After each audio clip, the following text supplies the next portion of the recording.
For as long as I can remember, TV and movies have usually portrayed therapists to be either these Freudian-like older white men with dark hair and beards who talk about, your mother, or a flaky hippie woman who wears way too much jewelry and wants to rub you down with crystals.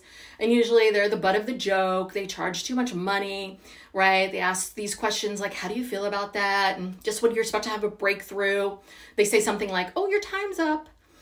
If you'll indulge me for a moment, I'm going to stand on my soapbox for a minute. Because while on the one hand, I understand it's TV and movies and, all professions get made fun of, usually on TV shows, we get to see a wide variety of people in a particular profession, right?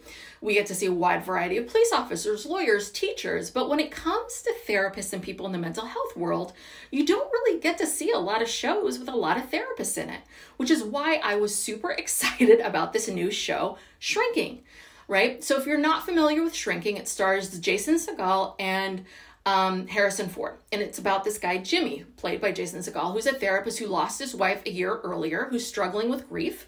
And he decides that he's going to shake things up and he's going to start treating his patients differently. He's going to start telling them exactly what's on his mind, which he calls unfiltered honesty. And part of this unfiltered honesty is he's going to start crossing some very serious lines. One is he invites one of his patients to come live with him, which is very serious. So both Harrison Ford and Jessica Williams, who's also one of the therapists in this practice, they, in the beginning, both say this is a bad idea, this is wrong, but they really don't stop him, which is very unrealistic. And what's interesting is the producers of Shrinking also produced Ted Lasso, which is an amazing show, which I love. And if you've recently been watching the 3rd season of the show, we learn that Ted's ex-wife is now dating their former couples counselor. So the writers do mention that I guess neither of them have met with a therapist for over a year and a half. But again, ethically, you cannot engage in a romantic, intimate relationship with a patient for at least 2 years after you stop working with them. So quite frankly, you probably shouldn't engage in a romantic relationship ever. But this is what really bothers me about all of this. These producers have huge platforms to tell amazing and wonderful stories about real people. We've collectively, as a world, have gone through so much in the last 3 years, and we need help.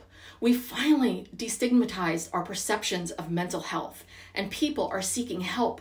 But there's a lot of people out there that have these preconceived notions about what mental health therapy is all about.